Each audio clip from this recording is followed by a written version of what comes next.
Sabe a dor? Aquela sensação que a gente passa a vida toda tentando evitar, que a gente teme. Mas afinal, o que ela é de verdade? Olha, é muito mais do que só um incômodo, viu? Pensa da dor como um sistema de alarme super complexo, essencial para nossa sobrevivência. É tipo o segurança particular do nosso corpo. Então, vamos começar com uma pergunta que vai direto ao ponto. Imagina só, uma vida sem sentir dor nenhuma. Seria uma bênção? Ou, na verdade, uma baita maldição? A resposta, olha, talvez não seja a que a gente espera.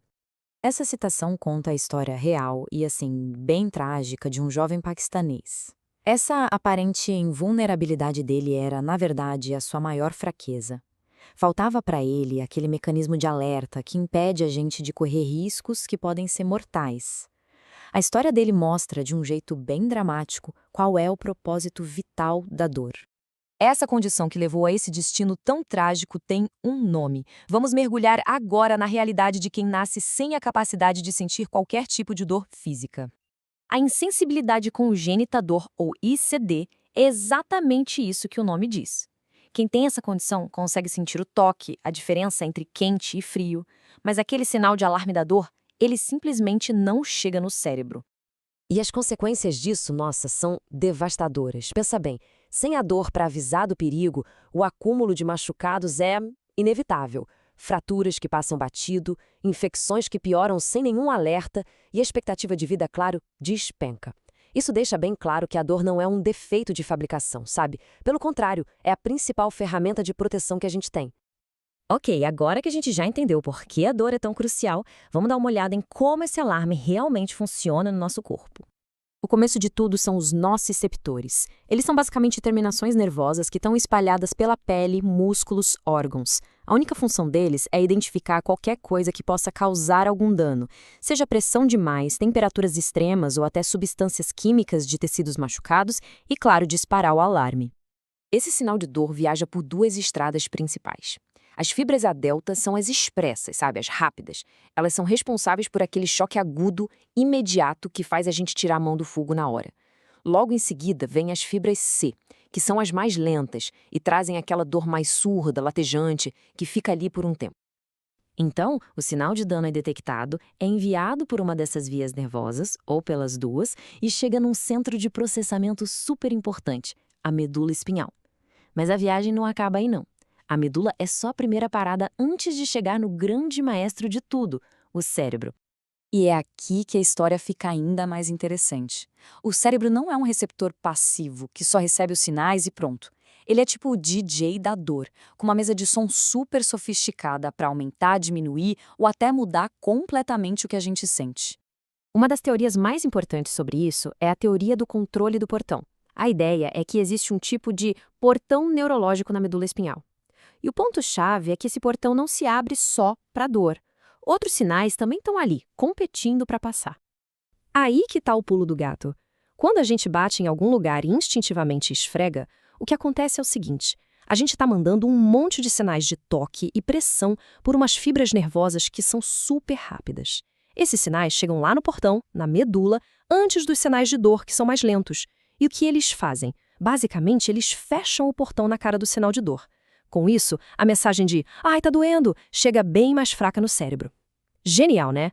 É por isso que a gente faz isso sem nem pensar. E não para por aí. O corpo também tem a sua própria farmácia interna.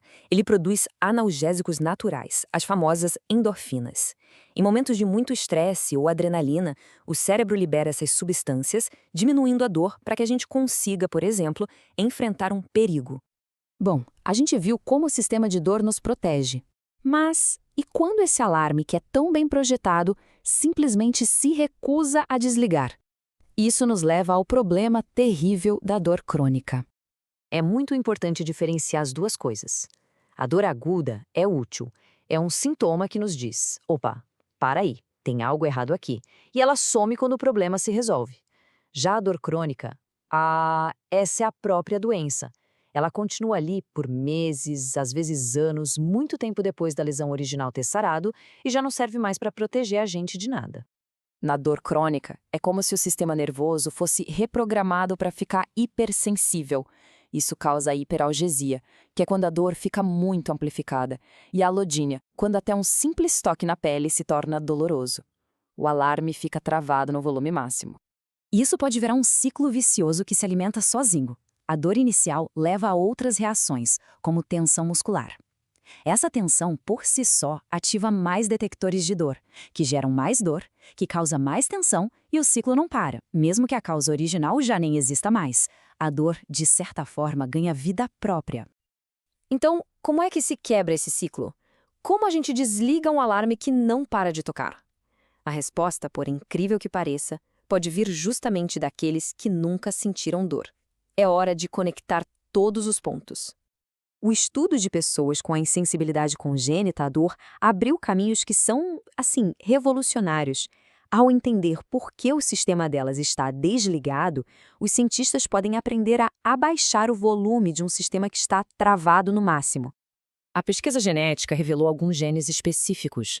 Mutações no gene SCN9A, por exemplo, são como uma ponte quebrada, que impede o sinal de dor de passar. E mais recentemente, descobriram que o gene PRDM12 funciona como um interruptor geral, controlando se os neurônios da dor vão sequer se formar. E aqui está a grande esperança. Como o PRDM12 só está ativo nos neurônios da dor, se for possível criar um remédio que atue nele, poderíamos ter um analgésico superpoderoso e muito específico, sem afetar outras células do corpo. E, por consequência, com muito menos efeitos colaterais. É uma perspectiva bem animadora para milhões de pessoas. Isso tudo nos deixa com uma reflexão final, né? A dor começa no corpo, mas a palavra final é da mente, que a molda com base em genes, emoções, pensamentos. Então fica a pergunta: o que a gente sente é um sinal físico objetivo ou é uma percepção que a gente cria? Onde será que termina o fato e começa a nossa interpretação?